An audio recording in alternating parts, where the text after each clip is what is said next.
In defence से related एक बड़ी अपडेट निकलकर सामने आई है। ये तो आप सब जानते ही हैं कि भारतीय वायुसेना ने अपने फ्लीट से मिग 21 फाइटर जेट्स को रिटायर्ड कर दिया, जिससे हमारी स्क्वाड्रन भी कम हो चुकी है और इसे बढ़ाना बहुत जरूरी है ताकि वायुसेना की ताकत को बढ़ाया जा सके। भारतीय वायुसेना के जंगी बेड़े में तेजस फाइटर जेट्स के शामिल होने की बड़ी तैयारी की जा रही है और 2031 तक लाइट कॉम्बैट एयरक्राफ्ट तेजस को अपने जंगी बेड़े में शामिल करने का प्लान है। इसमें 173 सिंगल सीटर तेजस मार्क 1 है और 47 डबल सीटर वाले तेजस ट्रेनर्स भी शामिल होंगे। वायुसेना की ये पहल आत्मनिर्भर भारत का अहम हिस्सा है।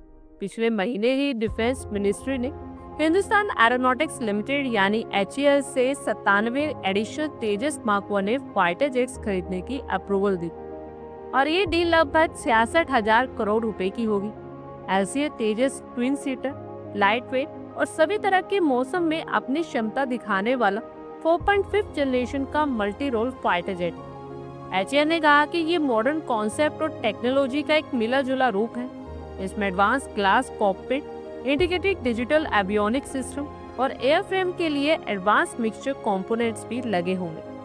2023 में HAL को भारतीय वायुसेना से 18 ट्विन सीटर फाइटर जेट्स का ऑर्डर मिला था और उसने 2026 से 27 तक 18 तेजस एयरक्राफ्ट की सप्लाई करने का वादा किया है।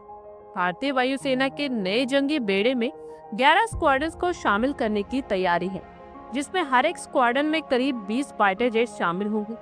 इसमें 4 ट्रेनर्स जेट भी शामिल होंगे। ये MUMT यानी मैन अनमैन टीमिंग ऑपरेशंस होंगे। इसमें कॉम्बैट एयर स्ट्रीमिंग सिस्टम भी होंगे। HAL पहले से ही महत्वाकांक्षी परियोजनाओं पर काम कर रहा है। अभी फिलहाल वो 97 एडिशनल तेजस जेट बनाने पर काम कर रहा है, जिसमें से MK1A लेवल के 68 सिंगल सीटर और 29 ट्रेनर जेट्स होंगे। इन एयरक्राफ्ट में ELM-2052 active electronically scan array यानी एसा रडार या स्वदेशी उत्तम एसा रडार से लैस किया जाएगा। वहीं HAL के चेयरमैन DK सुनील ने बताया कि तेजस में लगने वाले हथियार परीक्षण पूरे एयरक्राफ्ट सिस्टम की सबसे बड़ी ताकत होते हैं। जब मिसाइल फायर होती है और टारगेट को हिट करती है तो इससे पूरे एयरक्राफ्ट का परफॉर्मेंस साबित होता है।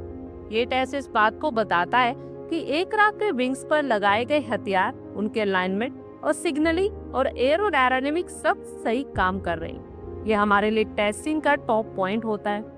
HAL का ये भी कहना है कि जैसे ही तेजस में लगने वाले हथियारों के परीक्षण पूरे हो जाएंगे और अक्टूबर से भारतीय वायुसेना को पहले एयरक्राफ्ट सौंप दिए जाएंगे और इन देसी फाइटर जेट्स के मिल जाने से रफाल, F-35 और सुखोई फाइटर जेट्स पर निर्भरता हमारी कम हो जाएगी और हमारी भारतीय वायुसेना की ताकत भी पहले से कई गुना बढ़ जाएगी।